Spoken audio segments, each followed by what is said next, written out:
नए financial year की शुरुआत हो गई है। 1 अप्रैल 2026 से बहुत सारे नियमों में बदलाव किए जाएंगे जो आपके जानने के लिए बेहद जरूरी है, क्योंकि इसका सीधा असर आपकी जेब पर पड़ने वाला है और आपकी हर छोटी बड़ी जरूरतों में इनका इस्तेमाल होता है। इसलिए चलिए आपको इस वीडियो में समझा देते हैं कि आपके लिए क्या कुछ बदल गया और अब आपको इन बदलाव से डील कैसे करना है। सबसे बड़ा झटका आया एलपीजी यूजर्स के लिए, क्योंकि 1 तारीख को ऑयल मार्केटिंग कंपनियों ने कमर्शियल एलपीजी सिलेंडर की कीमतें बढ़ा दी। कमर्शियल गैस सिलेंडर्स के दाम 218 रुपए तक बढ़े और एटीएफ की कीमत में तगड़ी बढ़ोतरी से हवाई सफर भी महंगा हो गया। इसके अलावा देश में एटीएम, पैन से लेकर क्रेडिट कार्ड, फास्टैग तक जुड़े सभी अन्य बदलाव भी लागू हो गए हैं। 10 बड़े बदलावों के बारे में चलिए एक एक करके समझ लेते हैं। पहला बदलाव, कमर्शियल एलपीजी सिलेंडर महंगा हो गया है। 1 अप्रैल को कमर्शियल गैस कीमतों में बड़ा इजाफा हुआ है। दिल्ली में जो कमर्शियल एलपीजी सिलेंडर 1883 रुपए का मिलता था, वो 2000 से भी ज्यादा रुपए का मिलेगा। 19 केजी सिलेंडर का दाम हम आपको बता रहे हैं। कोलकाता में यही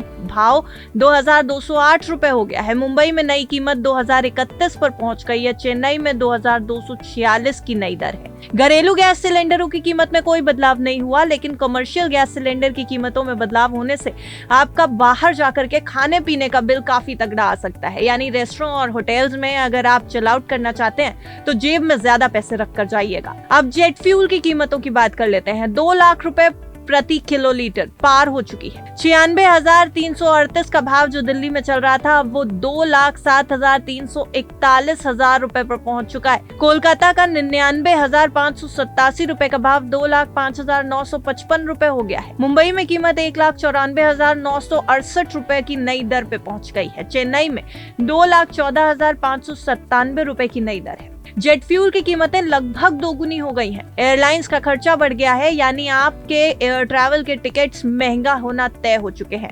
अब अगर आप छुट्टियों के सीजन में वेकेशन बनाने जाना चाहते हैं तो थोड़ा सोच समझ के टिकट कराइएगा। एयर टिकट महंगे होने से आम आदमी की जेब को सीधा झटका लगने वाला है। अब आइए तीसरे बदलाव पर। एटीएम से पैसे निकालना आपको महंगा पड़ेगा। एचडीएफसी पीएनबी ने एटीएम नियमों में बदलाव किया है। मेट्रो शहरों में 5 फ्री ट्रांजैक्शन की लिमिट है और दूसरे शहरों में 3 फ्री ट्रांजैक्शन की लिमिट। अब इस लिमिट के बाद 23 रुपए प्रति ट्रांजैक्शन चार्ज लगेगा। पीएनबी ने विड्रॉल लिमिट 50,000 रुपए की रख दी है। बंधन बैंक ने एटीएम नियमों में बदलाव कर दिया है। नॉन मेट्रो सिटीज में 5 फ्री ट्रांजैक्शन मिलेंगे। हर एक्स्ट्रा ट्रांजैक्शन पर 23 रुपए का चार्ज।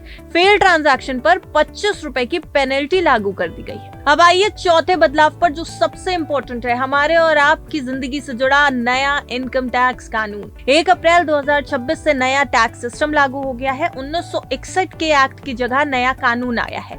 एचआरए और अलाउंस नियमों में बदलाव होंगे। टैक्स सिस्टम को आसान बनाने की कोशिश की गई है। फाइनेंशियल और असेसमेंट ईयर को खत्म कर दिया गया है, यानी अब एक ही ईयर चलेगा। अब आइए 5वें और काफी इंपॉर्टेंट बदलाव की तरफ। पैन कार्ड के नियम बदल चुके हैं। पैन कार्ड सिक्योरिटी के लिए नए नियम लागू किए गए हैं। अब सिर्फ आधार कार्ड से काम नहीं चलेगा, आपको पैन कार्ड को भी सिक्योरिटी के लिए यूज करना पड़ेगा। एप्लीकेशन में एक्स्ट्रा डॉक्यूमेंट देना जरूरी हो चुका है। Voter ID, DL, passport, marksheet, ये सब जरूरी है। पैन के आधार वाला नाम ही प्रिंट किया जाएगा। फर्जी पैन और पहचान चोरी पर रोक लगाने के लिए ये बड़ा बदलाव किया गया है। आपके पैन कार्ड पे अब सिर्फ आधार कार्ड वाला नाम प्रिंट होगा। नए नियम से सुरक्षा और ज्यादा सख्त करने की कोशिश है। ये तो थे वो 5 बड़े बदलाव जो हमारे और आपकी जिंदगी पे सीधा असर डालेंगे। अब इनके अलावा भी ट्रेन टिकट कैंसिल करने के नियमों में बदलाव किया गया है। उसकी समय सीमा में बदलाव किया गया है, इसलिए ट्रेन टिकट बुकिंग से पहले कई बातों का ध्यान रखना पड़ेगा। इसके अलावा फास्टैग के नियमों में भी बदलाव हुआ है और नए लेबर लॉ भी लागू कर दिए गए हैं। मतलब साफ है, हर बार 1 अप्रैल से बहुत सारे नियम लागू हो रहे हैं, जिसको आपने अगर ध्यान में नहीं रखा तो आपकी परेशानी काफी बढ़ सकती है। इसके साथ ही ऑनलाइन धोखाधड़ी रोकने के लिए आरबीआई ने अब हर डिजिटल पेमेंट के लिए सुरक्षा की दूसरी लेयर जरूरी कर दी है। अब हर ट्रांजैक्शन पर 2 फैक्टर ऑथेंटिकेशन जरूरी होगा, यानी अब ओटीपी के साथ साथ आपको पिन, बायोमेट्रिक या फिर फेस आईडी का इस्तेमाल करना पड़ेगा। हालांकि यूपीआई में पिन और सिम बाइंडिंग के कारण ये सिक्योरिटी पहले से मौजूद है, लेकिन अब दूसरे डिजिटल वॉलेट और पेमेंट गेटवे पर भी इसे सख्ती से लागू किया जाएगा, जिससे आपका पैसा किसी भी स्थिति में सुरक्षित रहे। तो फिलहाल 1 अप्रैल 2026 2026 से ये सभी फाइनेंशियल बदलाव लागू हो गए हैं, आपकी और हमारी जेब से जुड़े हुए ये बड़े बदलाव हैं, इनको समझ लीजिए। आपने किसी भी पैसे को ट्रांसफर करने से पहले, इनकम टैक्स भरने से पहले या कोई भी बुकिंग कराने से पहले रेलवे या एयर फेयर की आप जरा नए नॉर्म्स पढ़ लीजिएगा।